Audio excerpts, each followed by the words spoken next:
Well, hello, everyone. I'm James Dobson, and you're listening to Family Talk, a listener-supported ministry. In fact, thank you so much for being part of that support for James Dobson Family Institute.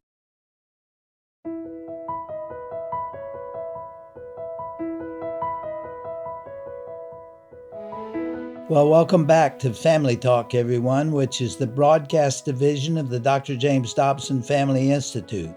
I'm James Dobson, and I hope that these first few weeks of 2022 have been full of God's richest blessings on you and your family. As I also hope you know, January is National Sanctity of Human Life Month here in the United States, and today is the annual March for Life. Every year, many thousands of people descend upon the National Mall in Washington, D.C., to defend the sanctity of human life and the rights of the preborn.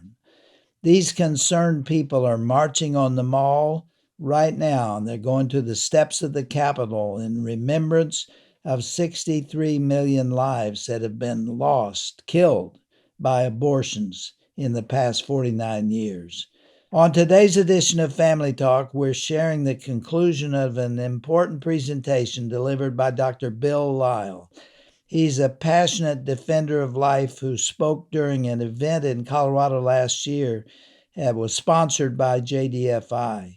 It was a powerful presentation that received an extended standing ovation. If you missed part one, which was aired yesterday, and you would still like to hear it, just go to drjamesdobson.org/broadcast. Let me tell you just a little more about Dr. Lile. He's a board-certified obstetrician and gynecologist with a private practice near Pensacola, Florida. He completed his residency at the University of Florida College of Medicine, and he has been married to his wife, Lesley, for 25 years, and they have 2 children. Hey, before we begin to hear Dr. Lile, I have some exciting news for you. The March for Life in D.C. can be seen on our website and on our Facebook page, and you can go there anytime. So here now is the conclusion of the speech by Dr. William Lile.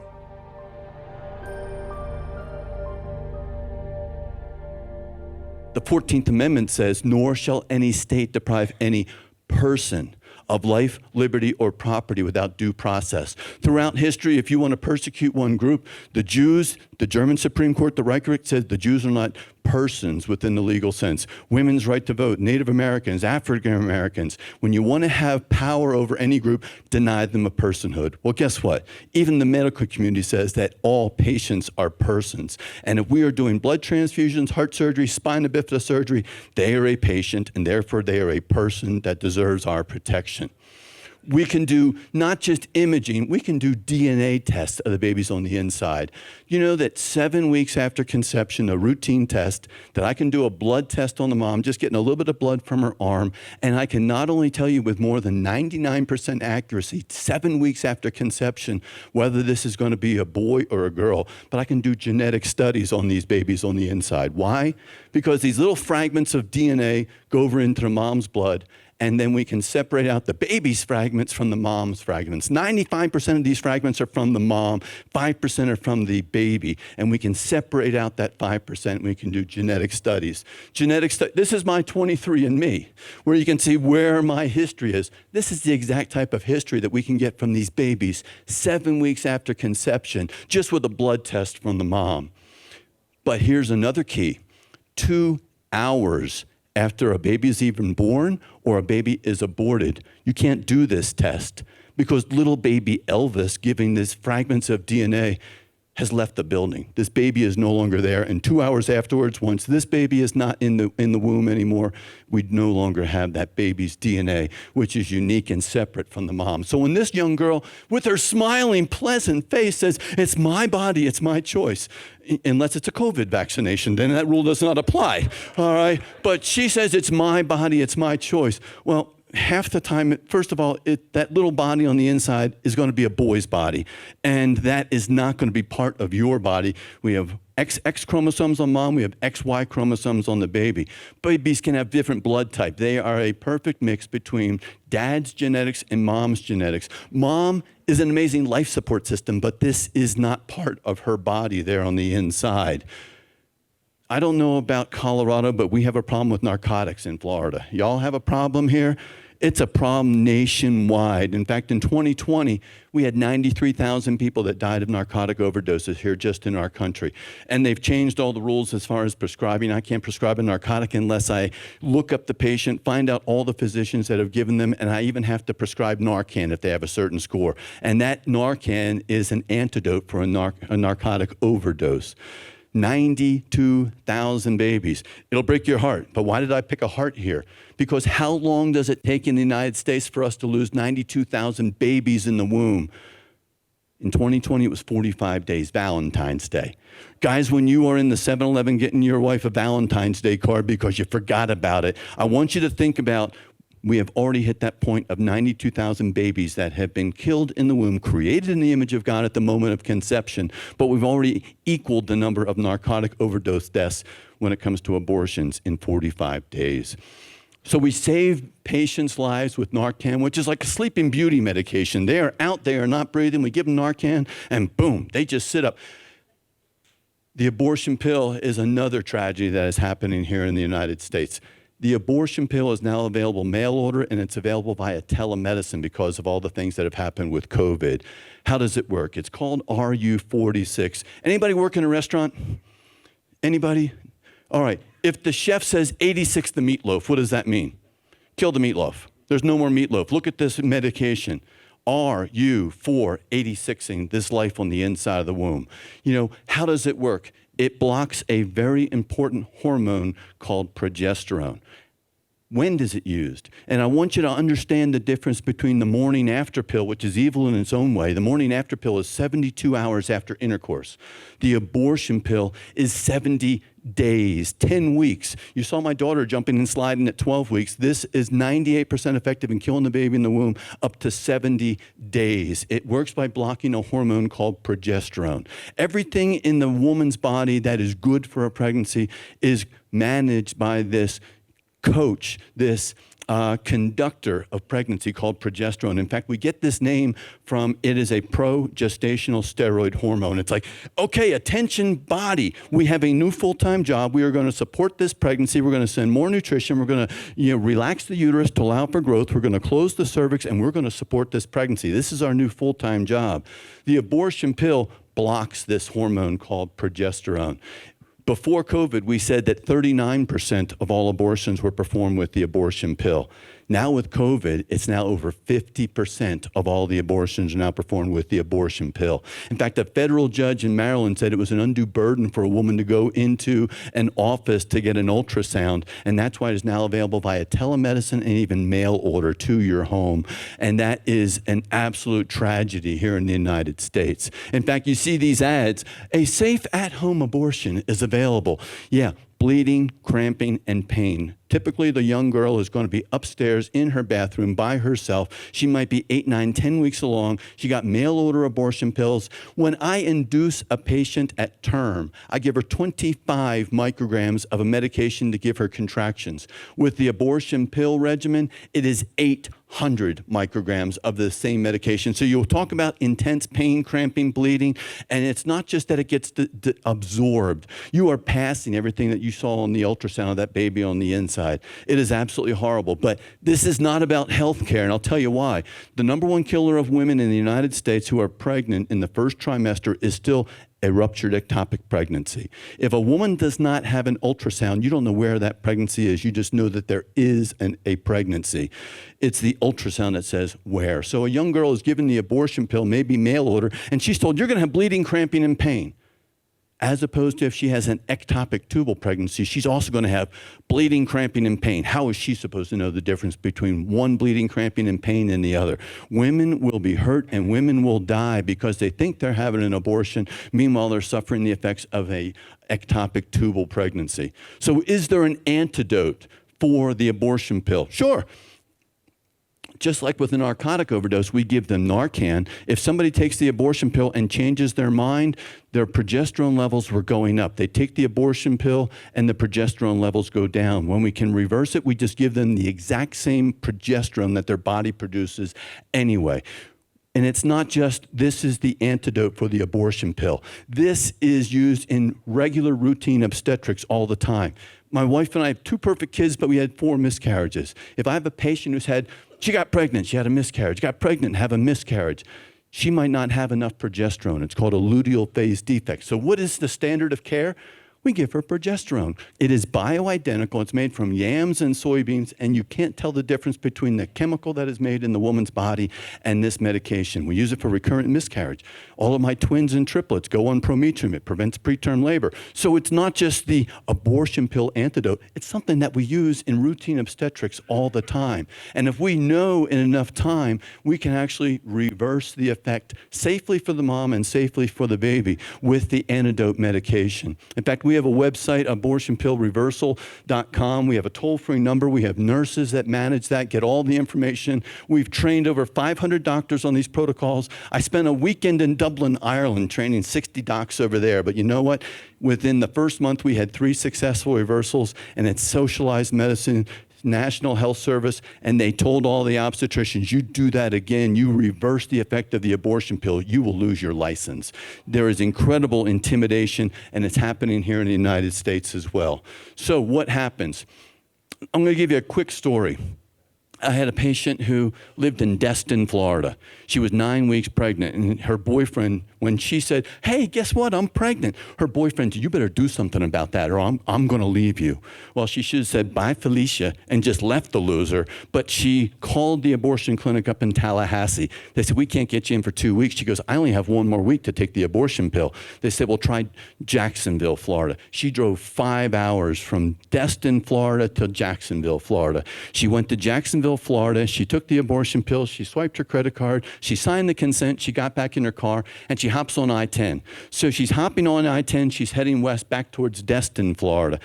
And somebody was whispered to by the Holy Spirit, put up a billboard. The billboard said, heartbeat at 18 days. It spoke to her. Another group was spoken to by the Holy Spirit. That group put up another billboard on the other side of the road, and it said, your mom chose life, you should too. She saw those 2 billboards, and she was just convicted. She took the next rest area, and she looked up abortion pill antidote. She didn't know what else to look up. Took her to our website, spoke with the nurse. Nurse calls me. I speak with the patient, and I said, you live in Destin, right? I said, is this your pharmacy number? She goes, yes. We gave her all the risks, benefits, indications, alternatives. You keep driving. I'm going to call this in. Called the pharmacy, and I spoke with the pharmacist. Hey, it's Dr. Lile. I need to call in Prometrium, 200 milligrams, yada, yada, yada. And there's a pause.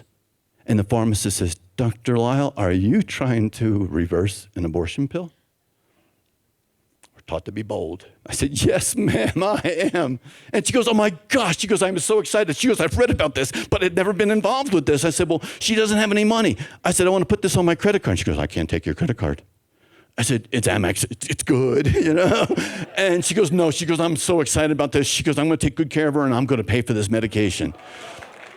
Called the patient later that night. And I said, hey, did you get to the pharmacy? She goes, yeah, that's a weird pharmacy. I said, what are you talking about? And she said, well, I went to the pharmacist, gave her my name. She said, oh my gosh, you're here. She left that area with all the privacy. She came around. She said, she gave me a big hug, gave me the medication, said, I'm going to be praying for you. I paid for your medication. How much did it cost? $109. My wife and I, whenever we do a reversal, we pay for the medication because they might not have insurance. They might have spent all the money on the abortion pills, so we pick it up. Look at this image. You have a baby who has a 98% chance of walking to death. We invest and buy back as a group united together in kingdom service, and we buy back that life for $109.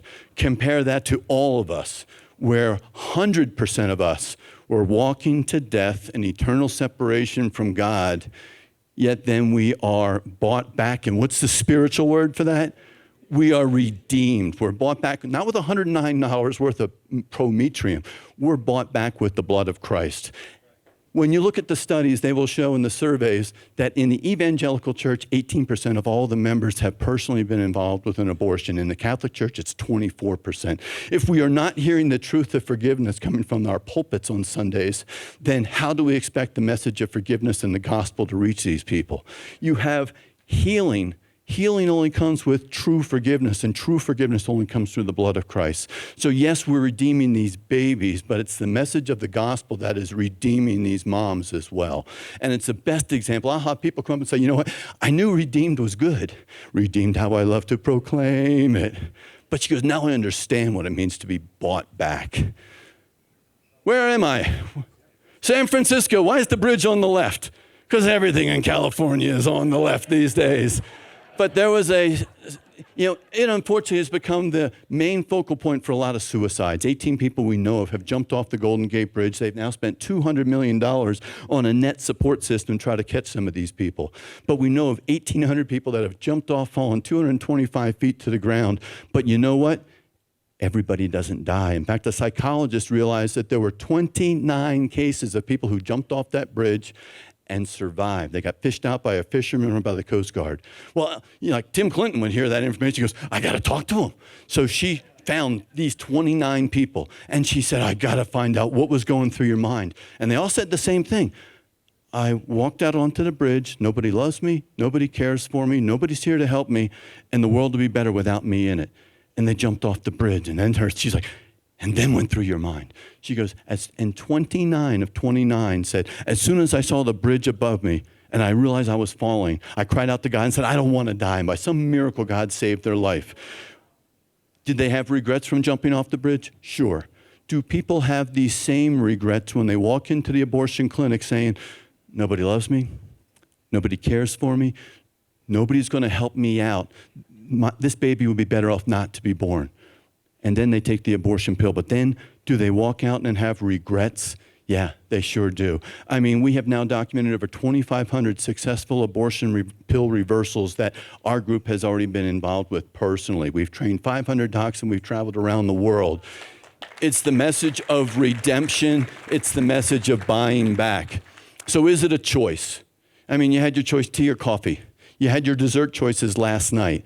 So is it a choice, or are we really engaged in a spiritual battle? And again, this is an attack against that image of God. You hate God, you're going to attack the image of God. Just like if you hate the United States, you're going to burn the flag because it represents the image of the United States. Spiritual battle, all about the image of God. So what does Scripture say? Well, in Psalm 139 it says, the psalmist is looking up to God and he's saying, you know what? I don't know about fetal development and conception and cell differentiation, but you formed my inmost being. You knit me in my mother's womb. I praise you so wonderfully you made me. Jeremiah 1:5, God saying, Jeremiah, before I formed you in the womb, I knew you. And before you came out, I sanctified you. I set you apart to be a prophet unto the nations. God knows who we are, and he has a relationship with us while we are still in the womb, because we are created in his image, not when we're born, but at that moment of conception. But look at this, Romans 5:8. But God demonstrates his own love for us in this: while we were still sinners, Jesus died for us. So God loved us all enough that he sent his son. He lived a perfect life. He gave his life for us on the cross of Calvary, was buried, not just merely dead, but really most sincerely dead for 3 days. And then he conquered death and he rose again. And if we put our trust and faith in that, we can spend eternity with God. That's Romans 5:8. That's amazing love. But look back in Psalm 51:5. Surely I was sinful from birth. We're sinners at the moment of birth, but look what the psalmist says. I was sinful from the time my mother conceived me. The conception was not the act of sin. It's that we're not just born with a sin nature. We are conceived with a sin nature. So when God sent his son and did all that out of amazing love for us, it wasn't just for those who had already been born. It was from those who had already been created in the image of God at that moment of conception. So if God loves the preborn that much, should we dedicate our lives to protect the lives of these preborn? If God would do that for him, absolutely. This is me on Pensacola Beach. Pretty. I love it. What's behind me? There is a fence. My wife and I went over on a weekend because they had started laying sea turtle nests. And with that nest behind me, when a sea turtle lays its eggs, they put a fence around it. Then they put a second fence. Then they put a third fence around. And once they do that, then they put up these signs. And these signs say, do not disturb preborn sea turtles. In fact, there is Florida law and there is U.S. Endangered Species Act. You can be fined $100,000 and spend a year in jail just for disturbing preborn sea turtles at any gestational age. Somebody who's up in the front, what year is the Endangered Species Act passed? 1973. So on one side of D.C. in 1973, you have Congress passing the Endangered Species Act saying, we're going to protect preborn sea turtles. Meanwhile, on the other side of D.C., the U.S. Supreme Court is saying, but we're not going to give that same level of protection for preborn babies in the womb. That makes no sense. So what is the answer? Yeah, we can walk around and I can talk about, fetal development. And we can show ultrasound, how we treat the preborn as patients. And that is meritable. And that is one of the tools that we are giving you to protect and defend God's preborn. But what's the ultimate answer? The ultimate answer is the gospel. It is the gospel message that changes hearts. It is the gospel message that changes minds. It is the gospel message that changes behavior. If we want to win this battle and defend our nation, the shining light on the hill, we need to share the gospel. And that is what this ministry has done so well for over a half a century, faithful performing kingdom service to share the message of the gospel.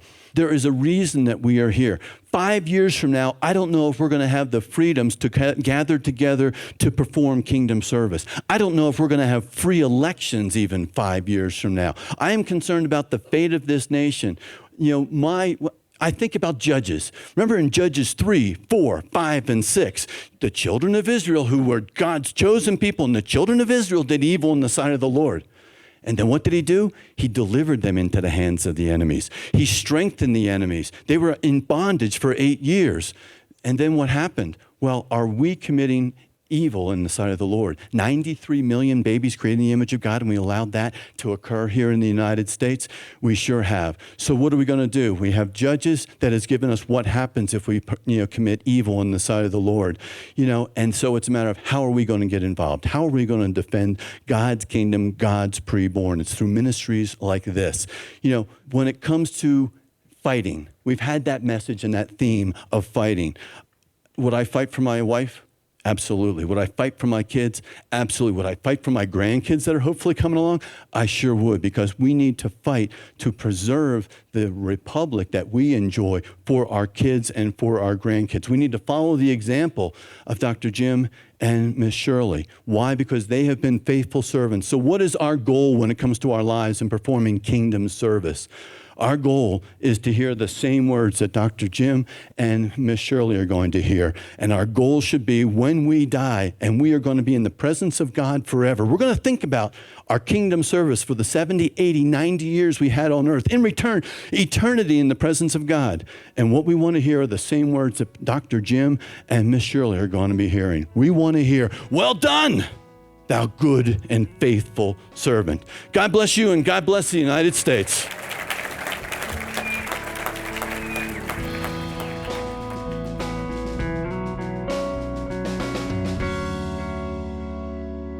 Well, that was the conclusion of our 2-day program featuring a presentation given by our good friend, the pro-life doc himself, Dr. Bill Lile.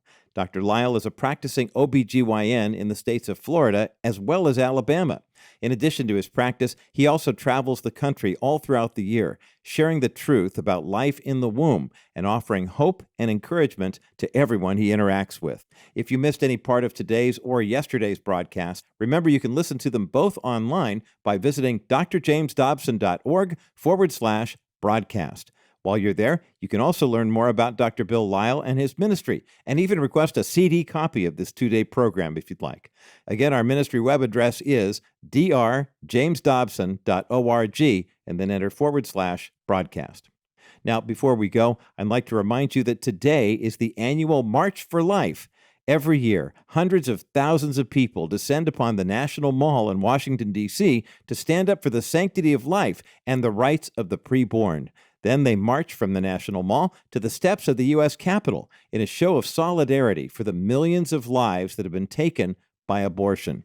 Please pray for this event and for every participant this year. Many schools and young people attend this annual march, and it's very, very encouraging to see their participation. But don't just take my word for it. Visit our Facebook page or go to drjamesdobson.org, and you can do that today to see the live stream of the March for Life in Washington, D.C. And if you can't catch it live, you can go back and watch it anytime on our Facebook page. Well, that's all the time we have for today's program. Thanks so much for listening to Family Talk and for making us a part of your day. I'm Roger Marsh. Hope you have a wonderful weekend.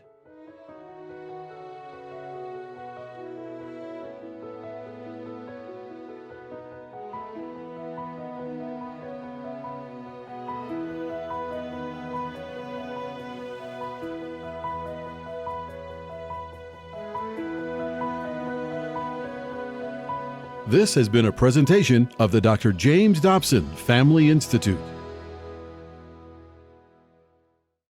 Hi, I'm Dr. Tim Clinton for the James Dobson Family Institute.